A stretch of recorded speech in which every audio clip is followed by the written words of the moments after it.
What's up, everybody? Welcome back to another banger as we go on in depth into the NBA season. Now, today, as you see, we got this Southeast Conference. Jimmy Butler, the Heat, LaMelo Ball's conference now, just had his preseason debut yesterday. No points, but 10 rebounds and 4 assists. Apparently the rebounds were an underrated part of this. But before I go any farther, please leave a like and subscribe. And go check out my last videos where I break down the Central and Atlantic divisions. And at the end of this all, I will give my season predictions and my overall predictions on everything. So, starting off today in the Southeast, we have the Charlotte Hornets. And the style that I do this in, I have 2 questions that I have for each team, and then what to expect from that team. So, starting off with the Hornets, as I mentioned, my 2 questions for the Hornets this season are: can LaMelo live up to the hype? And will Gordon Hayward be worth it? So, starting off with LaMelo, he absolutely can be. He can live up to the hype. Granted, that's the reason why there is hype. But here's how I'm going to look at it. If he performs well this year, he will be a star. If he plays decent, like a typical rookie, there's still hope for him because this team around him, it's not great, but it's not bad. It's an interesting team. I don't know what else to say. But if LaMelo Ball can go out this year and already put up stellar numbers, he will be a star in the league. Absolute, no doubt about it. If he's with the level of development that these players are at, with the way this team is put together, if LaMelo Ball can go out there and shine, this man has unlimited potential. Be absolutely amazing. So, moving on to the second question: will Gordon Hayward be worth it? Looking at it for this year, probably not. Throughout the year, you will see a lot of people say, "Oh, shouldn't have paid Hayward that much." It's a lot of money for someone that the Hornets don't need this year. However, next year, the year after, and even a little bit this year, I'll touch it when I get to what to expect from the Hornets. In the upcoming years, third and fourth year of this contract, Gordon Hayward might prove that it was worth it. It's a tough task. It's really tough, considering how much money that is. I think he's one of 4 players in NBA history to get 2 $30 million contracts for different teams. I know 2 of them are Kevin Durant and LeBron James.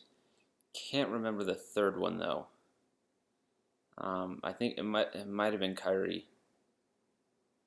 But Gordon Hayward is in that list of players, and he's definitely the worst in the list. I don't know if Kyrie is the other one in there, but definitely Hayward is the worst player out of at least those 2. So it'll take a lot for Hayward to prove he is worth the money. Though he can put up productive seasons, I don't think it'll be worth $30 million a year. But so I want to get into what to expect from the Hornets. They had their first preseason game yesterday against the Raptors. Didn't play too well, but it's the preseason. You never know what to expect from the preseason. So, as I was writing this, I was thinking, yeah, I don't see the Hornets competing at all. But then I was thinking, well, who else wasn't supposed to compete at all? And then that team went on almost to make the playoffs, led by a rookie point guard, a pretty solid roster around him. I mean, this team reminds me so much of last year's Grizzlies. I mean, you have your star point guard in Ja Morant, LaMelo Ball. You have your solid pieces around him. For Morant, that ended up being basically the entire starting five, but specifically Jaren Jackson Jr., Jonas Valanciunas, Brandon Clark, Dylan Brooks. The team around him was good. Like, it was a solid team with a little bit of bench depth. This Hornets team, I think, is built similarly. Well, kind of. For LaMelo, his counterparts include Hayward, Rozier, whoever is starting at center, and Zeller and Biyombo. Those are a bit of the older ones. But you have Devontae Graham, P.J. Washington, Miles Bridges, Jaden McDaniels, Vernon Carey, Javion Delorier, and Nick Richards, all as players that can help this team push for the playoffs. And I think I would not be surprised if this team is in that play-in tournament. I don't, honestly, when it comes down to it, I don't think they'll be in the tournament. However, I would not be surprised with them making a push for it, especially because this is a weaker Eastern Conference. The Eastern Conference is pretty top-heavy with the Bucks, Heat, Celtics, Raptors, Nets, Sixers, but right about there, it takes a pretty big step down, and the Hornets I definitely could see making a push to get into the playoffs. Now, moving on to a team that has been in the playoffs before and might be able to do it again this year. I don't know for sure, though. The Orlando Magic. Very interesting team, the Magic are. A lot of pieces that we don't know exactly who they are, what they can be. One piece that we know exactly who he is and what he can be. But my two questions for this are in regards to two players that we don't know a lot about, and that is, can Markelle Fultz take the next step, and who is Aaron Gordon? So starting off with, can Fultz take the next step? What I mean by this is, last year, Fultz kind of had there's a reason I was drafted high. Like, that he had the season that we expected him to have as a rookie. He had that last year. But yeah, he had, and okay, I'm good now. Fultz has all the potential in the world. The main knock is his shooting. His 3-point percentage is a bit shaky, as it did take a step down this year. However, his overall field goal percentage did jump up from last year. Well, last year from the year prior, and I think even though his 3-point percentage went down by 1% or 2, it's still I'm fine with it, because this year alone, Fultz played in 2.18 times. I'm trying to figure.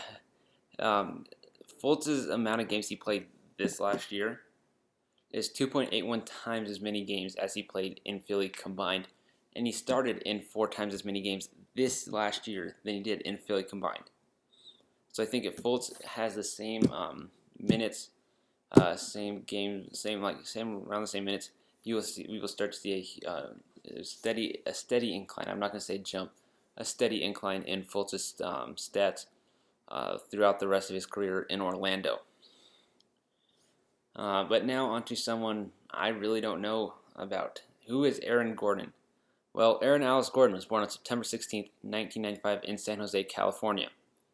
Just kidding, that's not what I'm looking at here. I'm trying to understand, who will Aaron Gordon be as a player? We all know the man should be a couple-time dunk contest champion. But what we don't know is, what we don't know. So he's listed as a power forward, small forward, which already just like can he play small forward? Should he play small forward, power forward? He's gonna play whatever is needed. He had a lot of potential coming in. Still has quite a bit of potential, as he's been a solid scorer.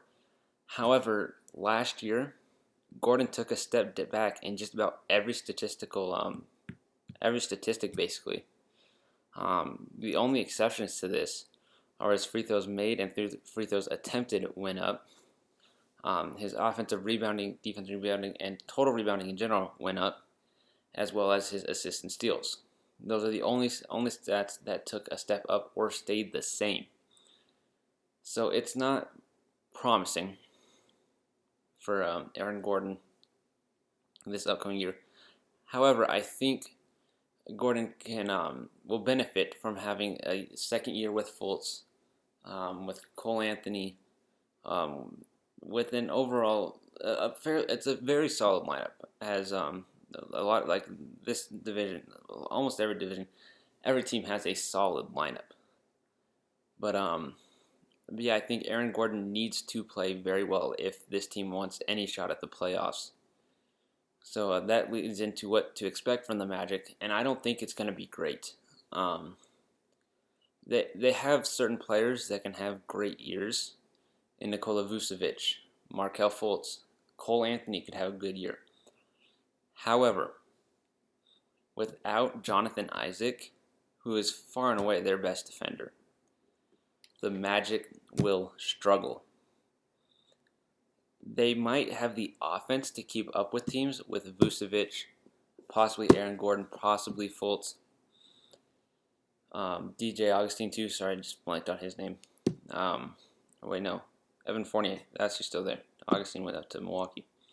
Evan Fournier, they can have the offense, but in order to win games, you're going to need the defense. Their offense can carry them to a couple wins, but I don't think the defense is really going to be there for the Magic to push into the playoffs.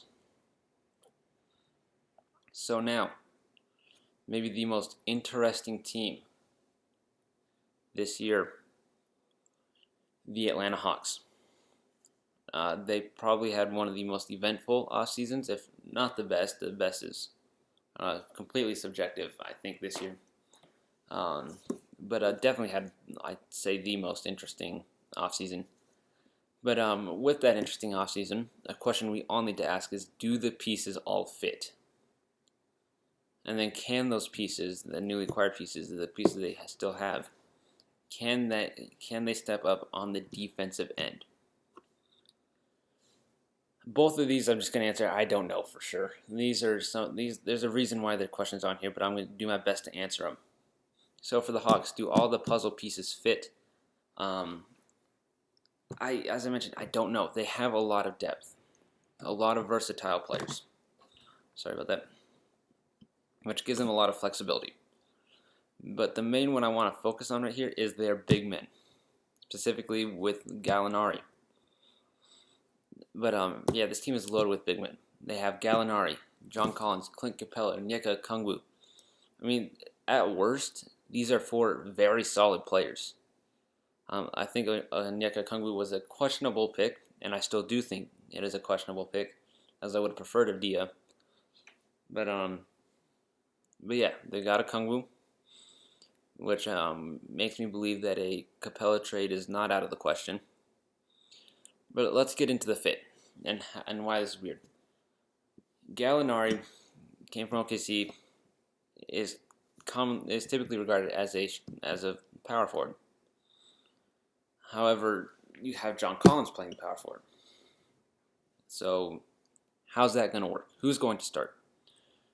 Well, both are about even. I think you could say in skill. They're very close to each other in skill. But Collins has a potential that we don't really see in Gallinari. But Gallinari has a 3-point shooting that Collins doesn't really have. So really it comes down to who you're playing. That's where that matchup comes down to. But it also, let's say you want to put Gallinari to play the 3. Well, then you want to put him over someone like DeAndre Hunter, Cam Reddish, who you just drafted. DeAndre Hunter specifically for me has shown so much potential, both the offense and defense. Cam Reddish might be one of their better wing defenders, and he could see some starting too.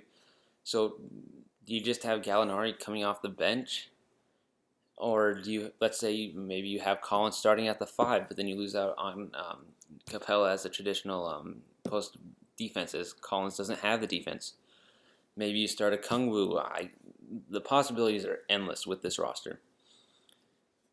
But the Hawks and Lloyd Pierce need to find one that can make the defense step up. And the 3 players that'll include, no, we'll go ahead and say 4 players that can include Rondo, Dunn, Reddish, and Okongwu. Rondo, Dunn, and Okongwu newly acquired. Reddish has been here for a year.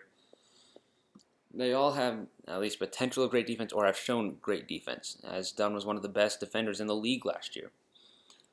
So maybe if it's getting bad, maybe we see a lineup with Young, Dunn, maybe Bogdanovich at the 3, but more than likely Hunter, Collins, Capella, or Okongwu, like something like that. Seeing Dunn in the starting lineup if the defense is that bad. But yeah, in terms of Rondo, all they really need for Rondo is to be a consistent off the bench playmaking defender. Like they just need Rondo to stay consistent, basically. And then for Reddish, maybe he starts now. I think it'll be a close competition between him and DeAndre Hunter for the starting small forward spot. I think if Reddish can improve a bit on offense, he will end up taking that spot because he can provide the defense and the offense over Hunter. Now on to Okongwu. I don't think he's quite ready yet, and I think Capella will start for at least a majority of the year, if not all of it.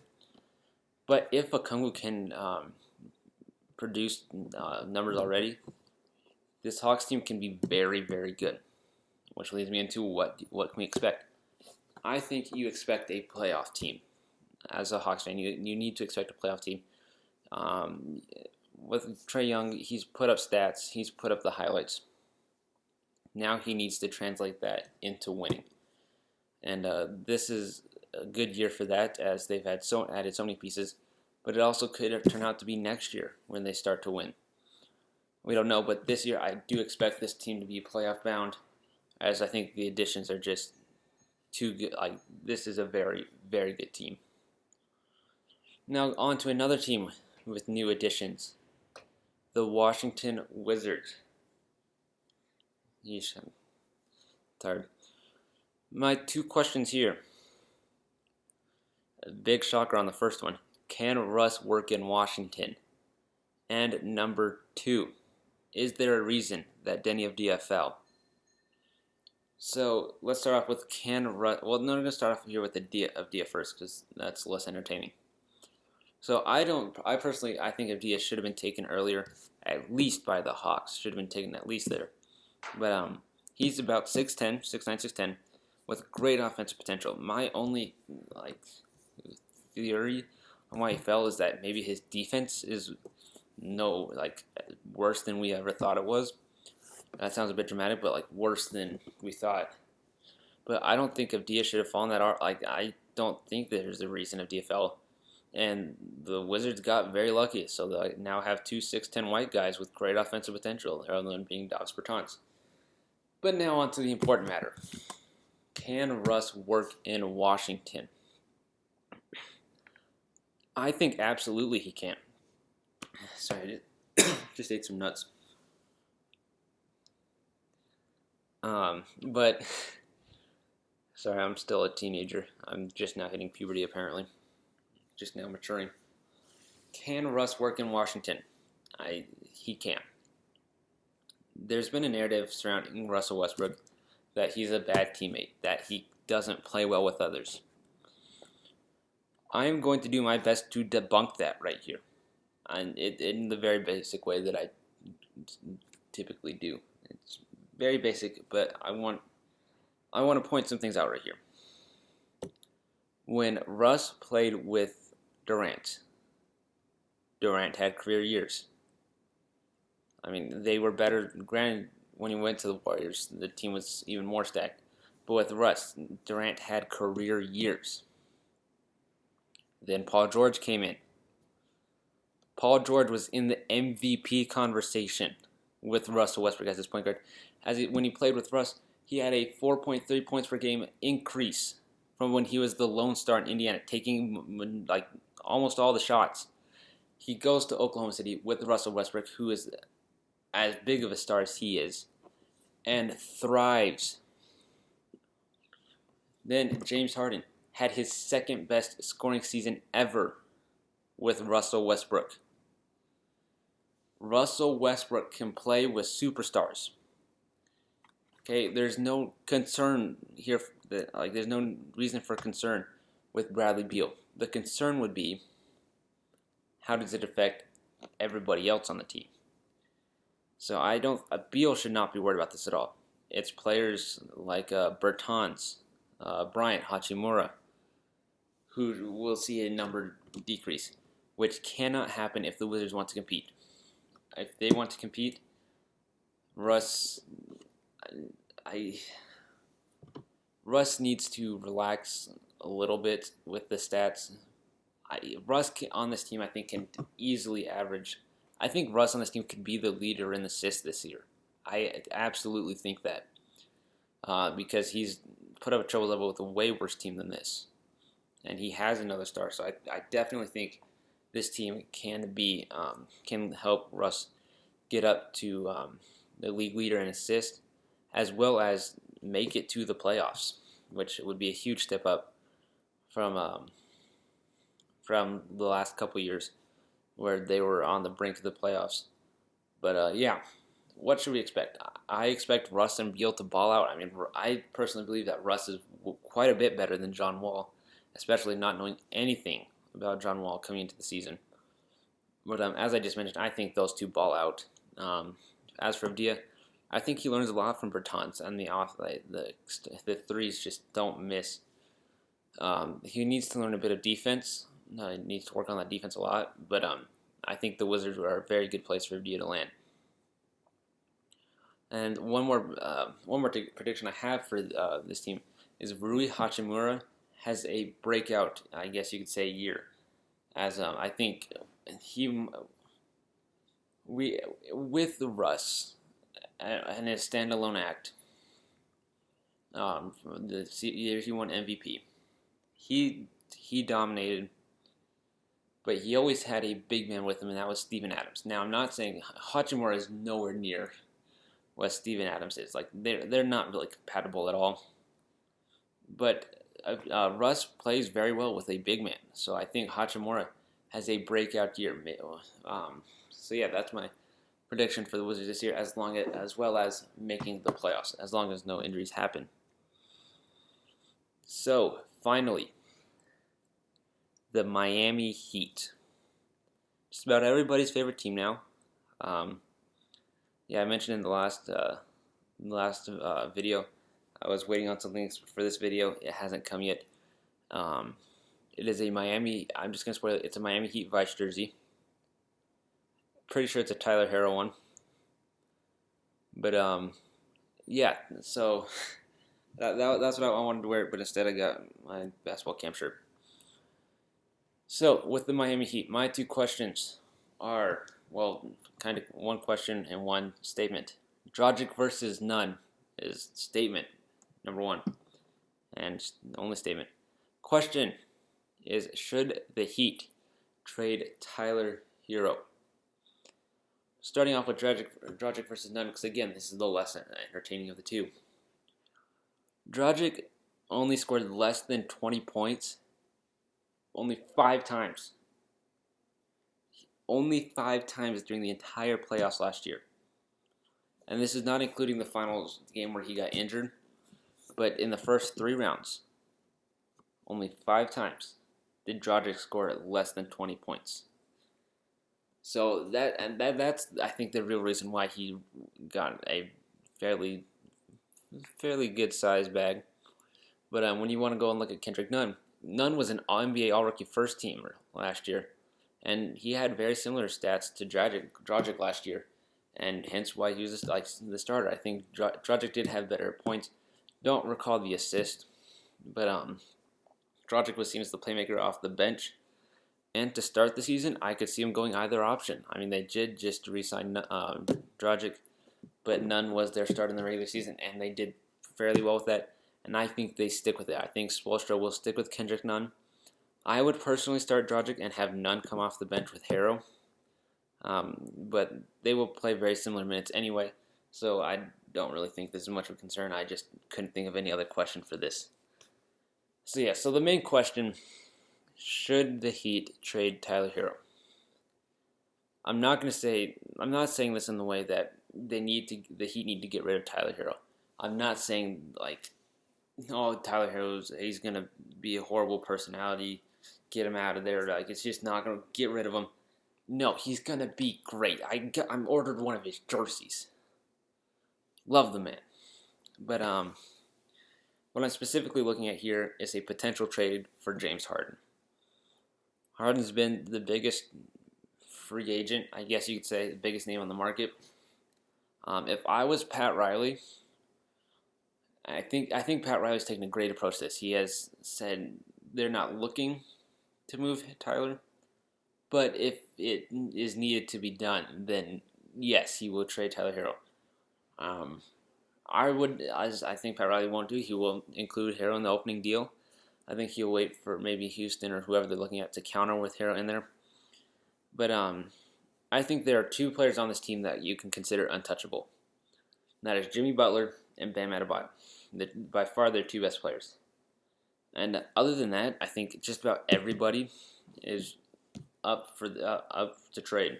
I mean, you want to keep some depth, as that was, I think, the real reason he got into the playoff, got into the finals, was their depth. Like Tyler Herro off the bench, Kendrick Nunn off the bench. Who else came off the bench? Jay Crowder. I don't know, Crowder started. Olynyk off the bench.